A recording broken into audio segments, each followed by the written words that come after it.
नमस्कार.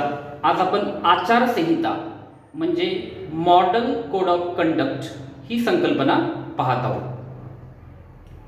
आचारसंहिता म्हणजे भारतीय निवडणूक आयोगाने लागू केलेली नियमावली होय. या नियमांचा उद्देश आपल्या देशामध्ये ज्या निवडणुका होतात त्या पारदर्शक, खेळीमेळीच्या वातावरणात आणि शांततापूर्ण व्हाव्यात हा त्या पाठीमागचा उद्देश असतो. आता आचारसंहितेचे सुद्धा काही टप्पे आहेत. भारत देशामध्ये जर लोकसभेची निवडणूक असेल म्हणजे संपूर्ण भारतामध्ये जर निवडणूक असेल तर आचारसंहितेचं कार्यक्षेत्र हे संपूर्ण भारत असतं. ती जर एखाद्या विशिष्ट राज्यापुरती जर मर्यादित असेल तर त्याचं कार्यक्षेत्र ते विशिष्ट राज्य असतं. उदाहरणार्थ महाराष्ट्र राज्यामध्ये राज्याच्या निवडणुका आहेत, विधानसभेच्या निवडणुका असतील तर आचारसंहितेचं कार्यक्षेत्र फक्त महाराष्ट्र राज्य हेच असेल.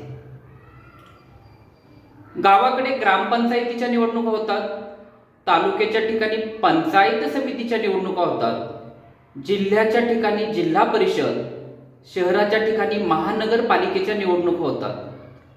अशा वेळी जी आचारसंहिता लागू केली जाते ही त्या जिल्ह्यापुरती, तालुक्यापुरती किंवा जर गावाकडे असेल तर त्या गावापुरती किंवा त्या तालुक्यापुरतीच मर्यादित असते. आता महानगरपालिकेची निवडणूक जर असेल तर महाराष्ट्रामध्ये पुणे महानगरपालिकेची निवडणूक आहे.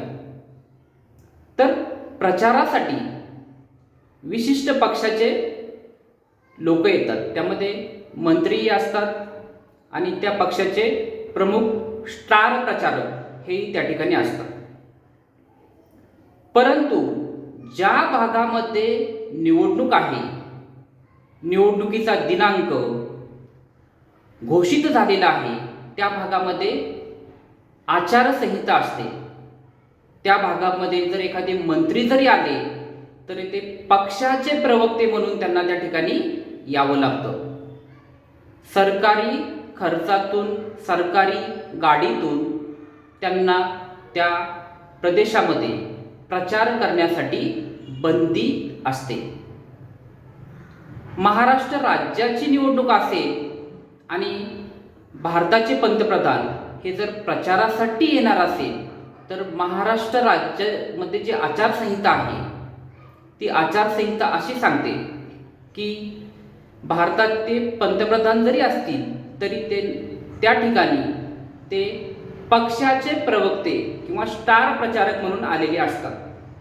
सरकारी खर्चातून त्यांना त्या ठिकाणी यायला परवानगी नसते. आता ही जी आचारसंहिता आहे या आचारसंहितेमध्ये काही नियम आहेत. ते नियम असा आहे की त्या काळामध्ये त्या राज्यामध्ये, महाराष्ट्र राज्यामध्ये जर आचारसंहिता लागू असेल तर महाराष्ट्र राज्याचा पूर्ण कारभार, पूर्ण अधिकार त्या ठिकाणी महाराष्ट्र राज्यामध्ये जे निवडणूक आयुक्त आहेत त्यांच्या ताब्यामध्ये जातो. महाराष्ट्र राज्यामध्ये 36 जिल्हे आहेत आणि ह्या 36 जिल्ह्यांचं विभाजन हे 6 विभागात झालेलं आहे. तर ह्या 6 विभागातील किंवा ह्या 36 जिल्ह्यातील जेवढे जिल्हाधिकारी आहेत ते त्या काळामध्ये महाराष्ट्र निवडणूक आयुक्त यांच्या नियमावलीखाली, यांच्या सल्ल्यानुसार, यांच्या मार्गदर्शनाखाली काम करतात. कोणतीही नवीन योजना, कोणताही नवीन प्रकल्प, कोणताही नवीन निधी या काळामध्ये मंजूर केला जात नाही. कारण या काळामध्ये जो सत्ताधारी पक्ष आहे तो आणि त्यांच्या विरुद्ध राहिलेले पक्ष हे समान पद्धतीने त्यांना ट्रीट केले जातात, त्यांना समान वागणूक दिली जाते. या ठिकाणी हा आचारसंहितेचा या ठिकाणी नियम फॉलो केला जातो. म्हणजे त्या काळामध्ये पूर्ण ते राज्य हे महाराष्ट्र निवडणूक आयुक्त, ते जे प्रमुख मुख्य आयुक्त आहेत हे त्यांच्या मार्गदर्शनाखाली काम करतं. आणि सगळ्या संस्था म्हणजे अगदी पोलीस डिपार्टमेंट असेल, बाकीच्या प्रशासकीय संस्था असतील, ह्या त्यांच्या नियमावली मार्गदर्शनाखाली ह्या काम करतात. आणि निवडणुकीसाठी पोषक असं वातावरण तयार केलं जातं, ठेवलं जातं. त्या काळात दारूबंदी असते. परत निवडणुकीच्या आधी 48 तास, तो 48 तासाचा जो काळ असतो तो शांततेचा काळ असतो. त्या काळामध्ये कोणतीही सभा घेता येत नाही. परत त्या काळामध्ये कोणत्याही पद्धतीचं मोठं ट्रान्झॅक्शन, मोठी रकमेचं ट्रान्झॅक्शन, पैशाचं ट्रान्झॅक्शन करता येत नाही.